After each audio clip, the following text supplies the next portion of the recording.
Monsieur le très honorable Président, Monsieur le ministre délégué à la présidence chargé des relations avec les assemblées, Mesdames, Messieurs les députés, cette question de l'honorable Salman Amouf à nouveau une fort opportune occasion pour entretenir la Chambre entière ainsi que nos concitoyens du Diamaré et de l'extrême nord sur le statut du génie militaire, qui n'est ni un établissement public administratif doté de la personnalité juridique et de l'autonomie financière, ni une entreprise qui fait du profit en soumissionnant à des appels d'offres des marchés publics. Le génie militaire est une formation opérationnelle dédiée aux missions de combat au profit des autres forces de défense et de sécurité. Mais au regard de sa large expertise en bâtiments et travaux publics et sa spécialisation en travaux d'urgence en environnement dégradé, il est devenu un précieux outil de l'État dans son programme de participation de la défense à l'action nationale de développement et de résilience nationale. C'est ainsi qu'il agit comme agent d'exécution des projets de construction des infrastructures militaires et aussi ceux à lui confiés par l'État ou des personnes morales privées sur autorisation préalable du chef de l'État, chef des forces armées. Vous comprendrez donc ainsi que le génie militaire n'est pas une entité indépendante qui fait ce qu'elle veut, quand elle veut, là où elle veut et comme elle veut. Ce ne sont pas des marchés que le génie militaire exécute.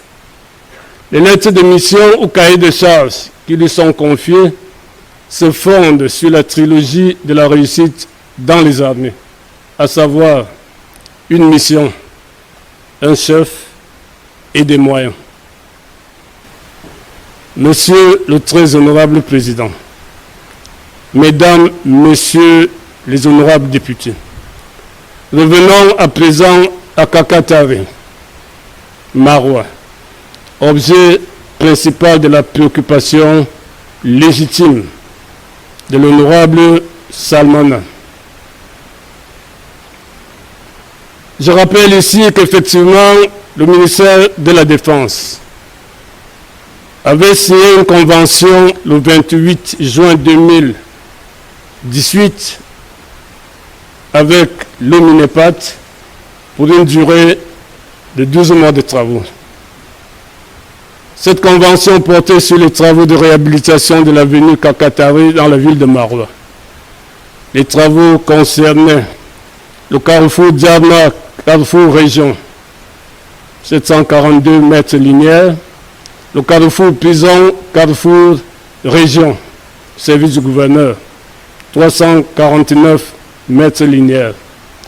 Le carrefour région, service du gouverneur, carrefour artisanat, 1393 mètres linéaires, route à 2 voies celle-là.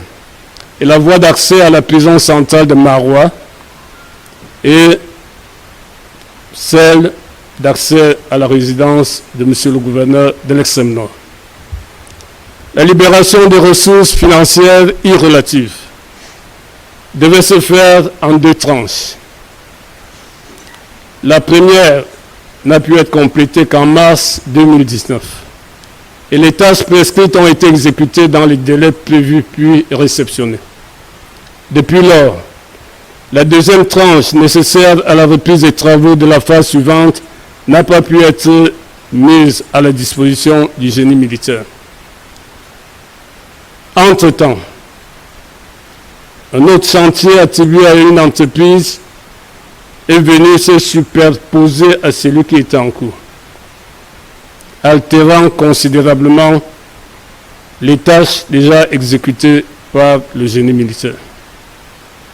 Le 22 novembre 2021, une commission d'évaluation physico-financière comprenant des représentants du Minepat du Mindu et de la commune de la ville de Maroua a établi le taux d'exécution des travaux à 47,84% pour un montant de 1,47,642,708 francs CFA, toutes taxes comprises.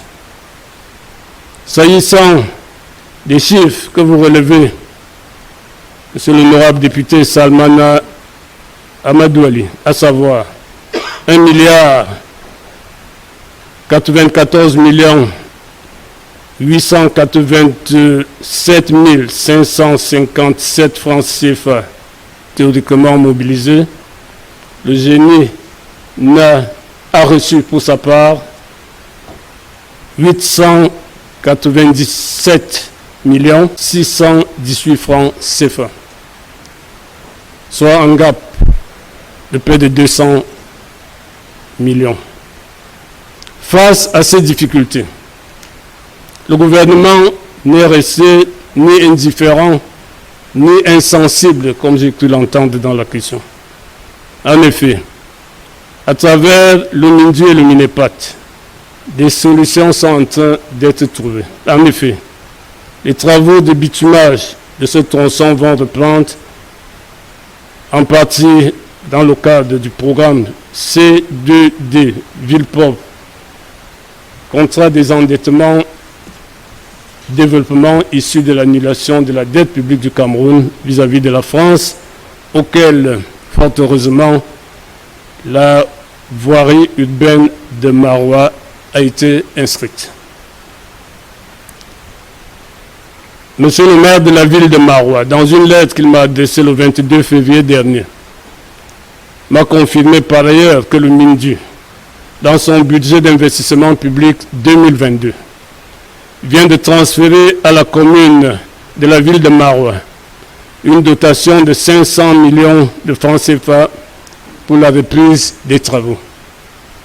Il est question maintenant de pousser à la liquidation de l'actuelle convention dans laquelle le génie militaire est déficitairement engagé, afin de permettre à la commune de la ville de Maroua de faire reprendre et poursuivre les travaux, à cette fois-là par une entreprise de son choix, conformément à la réglementation en vigueur sur les marchés publics. Si le génie militaire était une entreprise, certainement il aurait demandé le paiement des pénalités de retard.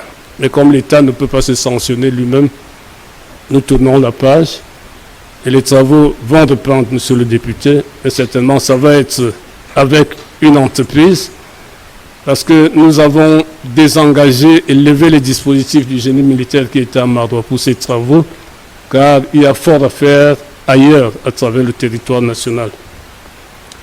Nous voulons remercier profondément monsieur l'honorable député Salmana Amadou Ali de nous avoir permis, grâce à sa légitime et pertinente question, de faire la lumière publiquement sur ce qui faisait manifestement défaut jusqu'ici, sur ce dossier qui faisait tant de gorges chaudes sous les chaumières à Maroua et dans la région de l'extrême nord en général, les populations se posant 1001 questions sur l'arrêt du chantier des voiries de Kakatari.